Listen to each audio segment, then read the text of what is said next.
Beanbag345 here with a relatively quick video. I wanted to talk a little bit about my Motorola G6. Good phone. I picked it up about a year ago. It's got a lot of things I like. It has Android, obviously. It's got a headphone jack, USB-C charger. It's got this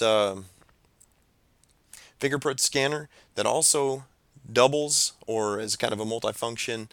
You swipe it different ways if you have the settings set up right, and it eliminates the Android buttons, and you can do navigation without using swipes without actually using the Android buttons. I really like that. It gives you a lot more use of your full screen, and so that was one of the selling points on it. It got really good reviews last year. At the beginning of the year, it was named by several reviewers, tech reviewers. It was named the budget phone of the year early on, and so that was enough after seeing it being used for me to go out and buy it. I really like it. It's got really good build quality. The one thing I'm not a big fan of is the glass back. So obviously I have an issue here. I had my phone in a phone case and happened to drop it about, I don't know, 2 to 2.5 feet. And however it fell, it must have hit on the corner. The corner looks way worse than the rest of it. But it must have hit on the corner. And being it was a sealed concrete floor, the outcome was not favorable for me. So the phone still works. Everything I've attempted to use on it still works. I haven't tried charging it yet. That's my next step. But I wanted to do a video quick just to kind of touch on the perspective of buying a budget phone versus buying a flagship phone. Um, Maybe you have a lot more money just to kind of throw at your phone when you damage it, or throw at your phone when you buy it.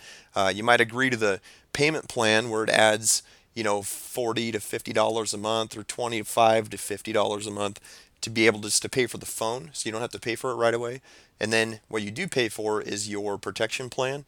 I didn't buy a protection plan with this. I bought it outright, so I haven't had an additional payment on my phone plan all year. That's been really nice for me. It's kept my phone cost and actual usage costs for me low, very low.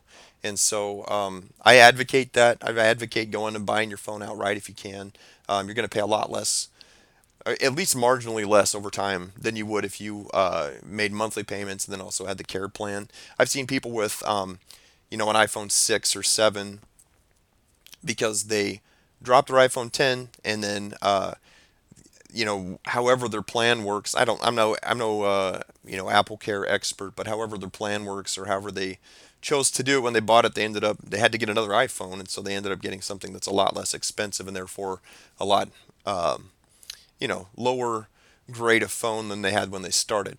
With this, this cost is going to be about 100 to 120, I think, to get it done. Obviously not by Motorola, but locally.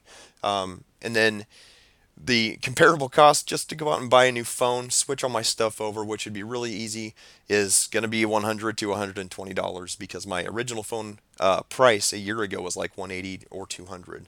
So just something to think about if you're going to go and buy a new phone. It doesn't have to be the best phone. If you're going to be using it for things like the higher end photography and things like that, and you don't have an actual camera, then maybe that's something you really want to do. It's really up to you. But I advocate trying to save some money, trying to push or not push, but support the products that have the things you want. This navigation thing I really like, and so I'll support that. The headphone jack in there I really like, so I'll support that. You can put an SD card in here. I really like that, so I'll support that. I got good battery life.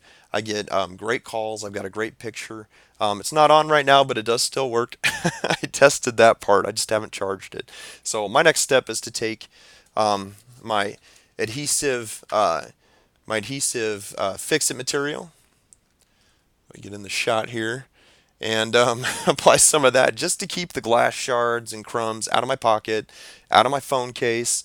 The phone case I was using, not to dig on them, they have protected my phone in several falls before.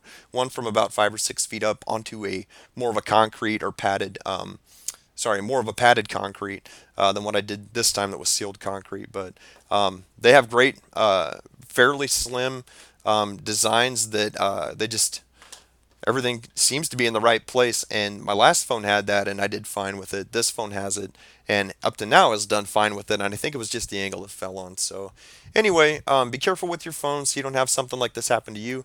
My cost, I'm not really worried about. I know it's probably going to cost me 100 to 120 here in a few weeks, or in a few months if my phone can hang on that long.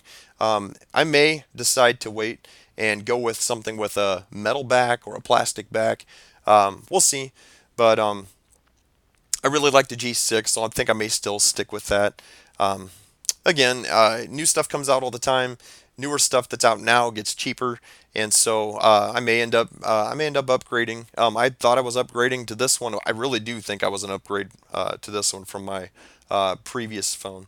So anyway, in the meantime, take care with your phones. Be careful with them. These glass backs, they're not shatterproof. They may be Gorilla, but they're not shatterproof. So be careful with them. Until next time, God bless, and we'll talk to you soon.